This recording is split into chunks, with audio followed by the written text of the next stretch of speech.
Hi friends, నిన్న బక్రీద్ సెలవు కదా, అందుకని చెప్పి నిన్న దుమ్మగూడెం అంటే నేను ఉండేది ఇప్పుడు భద్రాచలము. మా సొంతూరు దుమ్మగూడెం భద్రాచలం నుంచి 25 కిలోమీటర్స్ ఉంటుంది. నేను మా పాప ఇద్దరం కలిసి దుమ్మగూడెం వెళ్ళాం. వెళ్ళేటప్పుడు దారి మధ్యలో కొంచెం గ్రీనరీగా కనిపిస్తే అక్కడ ఒక ఫోటో దిగాం. దానికి సంబంధించిన ఫోటో ఇది. తర్వాత ఇది దుమ్మగూడెం. ఎండగా ఉందని చెప్పి మధ్య మధ్యలో మీ ఫొటోస్ దిగలేదు. ఇది మా ఇంటి ఫోటో. రైట్, మీకు జూమ్ చేసి చూపిస్తాను నేను.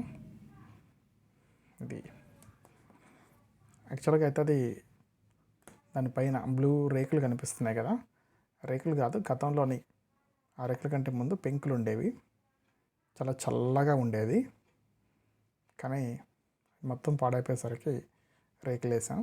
ఇప్పుడు బాగా వేడిగా ఉంటుంది. ఇది మా ఇల్లు అన్నమాట. రైట్, అలాగే ఇది మా ఇంటి ముందు మందార పూలు పూసాయి. మందార పూలు చెట్టు వేసారు ఇక్కడ. తర్వాత ఇది దొండపాదు.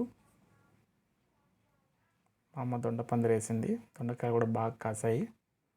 దొండకాయలు కూడా కోసుకొచ్చుకున్నాం. ఈరోజు మా కర్రీ కూడా దొండకాయ.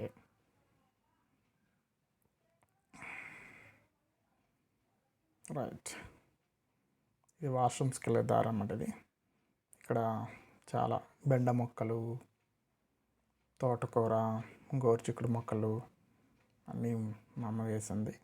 ఇది ఒక పాతకాలపు నాటి కుండి. ఇక్కడ కనిపించేవి చాలా రేర్ ఉంటాయి. నెక్స్ట్ ఇది జామ చెట్టు. ఇది నేను ఇంటర్మీడియట్ చదివేటప్పుడు అనుకుంటా, మేము వేయలేదు, దానంతట అది మొలిచిందనమాట. చాలా వేసి ఉంటుంది, చాలా గాలిదుమ్మలకి ఇరిగిపోతూ ఉంటుంది. మళ్ళీ ఉంటుంది చూడండి. చాలాసార్లు దీన్ని బాగా ఎక్కువ కోతులు వస్తున్నాయని కొట్టేసాం. అయినప్పటికీ కూడా మళ్ళీ మళ్ళీ మళ్ళీ పెరుగుతూనే ఉంటుంది. దీనికి చాలా హిస్టరీ ఉందన్నమాట. చాలా జామకాయలు కాస్తుంది అది. నెక్స్ట్ ఇది సపోటా చెట్టుది. మా అమ్మ దీన్ని ఉప్పాడ కడియం అంటారు కదా, కడియం నుంచి పట్టుకొచ్చింది. ఈ మొక్క నేనే వేశాను. మంచి స్వీట్ సపోటాస్ కాస్తాయి. చెత్త అంతా వేసి మంట పెట్టారు కదా, అందుకే ఇట్లా రెడిష్గా అయింది. సపోటాలు బాగా కాస్తాయి. ఒక చిన్న నందివర్ధన మొక్కను చూసారా, ఇది కూడా నేనే వేశాను. రైట్, చిన్నప్పుడు బాగా మొక్కలు వేసాను నేను. ఇది ఓకే.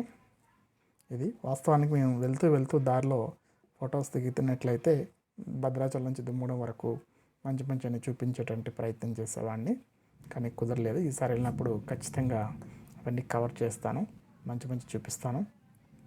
అట్లాగే నేను చదువుకుని కూడా దుమ్మగూడెంలోని ఆ స్కూల్ని అవి కూడా మీకు నెక్స్ట్ వీడియోలో మళ్ళీ వెళ్ళినప్పుడు తీసి మీకు చూపించే ప్రయత్నం చేస్తాను. ఇవండి ఈరోజు విశేషాలు. Okay, have a nice day to all.